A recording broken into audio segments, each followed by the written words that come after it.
ሰላም ቤተሰቦቼ እንዴት ናችሁ? እንግዲህ ሊከተሏቸው የሚገቡ አንዳንድ ልማዶች አዎንታዊ ልማዶችን ነው ዛሬ የማቀርብላችሁ። ጠቃሚ ስለሆነ ብትከታተሉኝ ደስ ይለኛል ማለት ነው።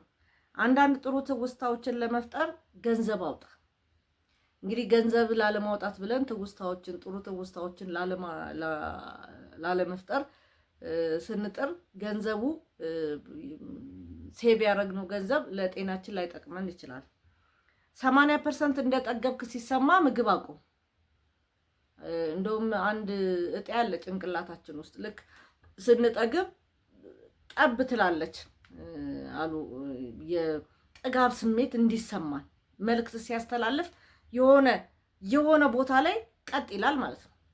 ከዛ ምን ይሆናል? መጥገባት ከዛ በላይ የምንበላው ነገር ነው ብዙ ለሰውነታችን የማይመች ማለት ነው። ምክንያት ባይኖርህም አንዳንድ ጊዜ ፈገግ በል።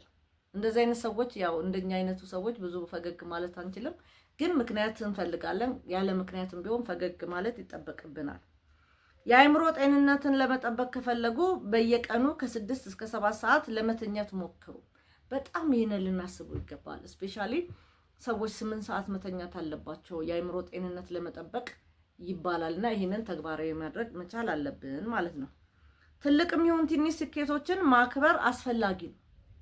ትንሽም ነገር ተሳካልን ትልቅም ነገር ተሳካልን ተመስገን ማለት ወይም ቴንኪው ማለት መልመድ መቻል አለብን ማለት ነው። ከማያውቃቸው ሰዎች ጋር መነጋገር አስፈላጊ ነው። ምክንያቱም ኤክስፒሪየንስ ሼር እናደርጋለን ማለት ነው። ስለዚህ ከማናውቃቸው ሰዎች ጋር መነጋገር መግባባት ያስፈልገናል። ከልጆች ጋር ይጫወቱ። ያው የጥሩ ስሜት ምንጭ ነው። ከልጆች ጋር መጫወት የጥሩ ስሜት ምንጭ ነው። በየቀኑ ቢያንስ ከ15 እስከ 20 ደቂቃ በእግር ወክ ማድረግ አስፈላጊ ነው። ስንጨነቅ ራሳችንን ከትላንት ማንነት ጋር ማወዳደር የለብንም። ስፔሻሊ ትላንት እንዲነበርኩ ዛሬ ደግሞ ሌላ ልሆን እችላለሁ። የዛሬው ዝቅ ያለ ነገር ሊሆን ይችላል። ትላንት ባሳለፍነው ነገር ደግሞ በጣም እንትን ልንል አይገባም ማለት ነው። ስለዚህ ትላንት ነው፣ ዛሬ ነው።